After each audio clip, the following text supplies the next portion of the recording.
સરથાણાના વ્રજરાજ રેસિડેન્સીમાં સીઓપીની જગ્યામાં સ્થાનિકોએ શિવજીનું મંદિર બનાવતા બિલ્ડરે તે જગ્યા પરત મેળવવા કમિટીના 5 સભ્યો સામે સરથાણા પોલીસમાં ફરિયાદ કરતા હોબાળો મચી ગયો હતો, જેમાં રહીશોએ પોલીસ મથકે જઈને બિલ્ડર સામે મોરચો માંડતા વાતાવરણ વધુ ગરમ બનવા પામ્યું છે।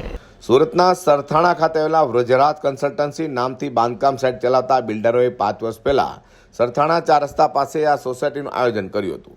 સ્થાનિકોના જણાવ્યા પ્રમાણે બિલ્ડરે અહીં બાળકો માટે રમતગમત તેમજ વૃદ્ધને બેસવા માટે સીઓપીની જગ્યા આપી હતી, જેનો સારી રીતે ઉપયોગ થાય તે માટે લોકોએ અહીં શિવ ભગવાનનું મંદિર પણ બનાવ્યું છે।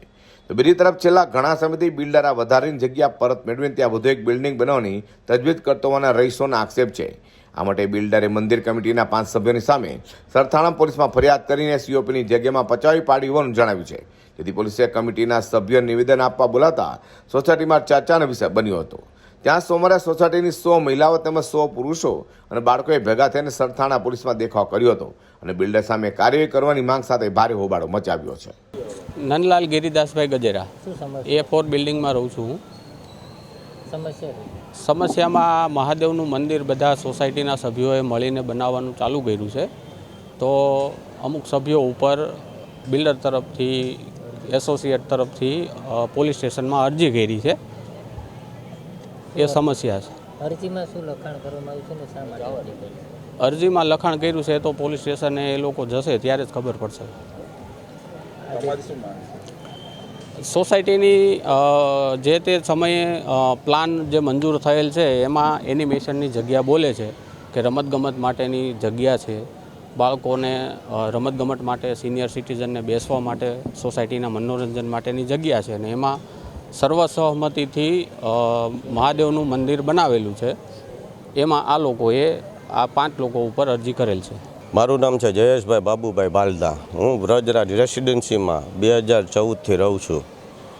2014થી આજ દિન સુધી અમો ઘણી વખત આ બિલ્ડરને રજૂઆત વારંવાર કરેલી હતી કે ભાઈ જે અમારી સોસાયટીનું જે કાંઈ હોય એ અમને સોસાયટીને સુપ્રત કરો, પણ એવું આજ દિન સુધી એને કાંઈ કરેલ નથી। જેવું કે અહીંયા પાછળ જ મહાદેવનું મંદિર છે, હાલ અત્યારે જે જગ્યા મનોરંજન હેતુથી મંજૂર થયેલ પ્લાનમાં બતાવેલ છે, જેમાં બિલ્ડરનો અંગત સ્વાર્થ અને પોતાના માટે કાંઈક એના અંગત સ્વાર્થ માટે એને એ ઉપયોગમાં લેવાની હતી, જે હેતુથી એ લોકો બીજા બહારના કોઈ વ્યક્તિઓને, કોઈ આવારા તત્વો છે અને અમારી બિલ્ડિંગ અથવા તો અમારા સોસાયટીના દરેક બિલ્ડિંગમાં એના 2-5 એવા માણસો રાખેલ છે કે જે અહીંયા અમે કાંઈ પણ કોઈ પણ જાતની સામાન્ય મિટિંગ કરીએ તો પણ એને તરત જ 20 મિનિટે વિડીયો શૂટિંગથી લઈ અને તમામ વાતનું રેકોર્ડિંગ મળી જાય છે। એમના દ્વારા શું કરવામાં આવ્યું છે? એમના દ્વારામાં આજે અમારી ઉપર, અમારે C3 બિલ્ડિંગના 5 સભ્યો ઉપર એક પોલીસ અરજી કરવામાં આવેલી છે। હાલ તો બિલ્ડર દ્વારા એવું જણાવી રહ્યું છે કે બાળકોને રમતગમત અને વૃદ્ધને બેસવા માટે આ સીઓપીની જગ્યા અપાઈ છે, જેના પર ખોટી રીતે કબજો કરાયો છે। તો સામે સોસાયટીના રહીશોનું કહ્યું છે કે બિલ્ડરને ફરી આ પ્લોટ પર કબજો કરવો છે, જેથી ખોટી રીતે ફરિયાદ કરી રહ્યો છે। હાલ તો મામલે પોલીસે તપાસ શરૂ કરી છે।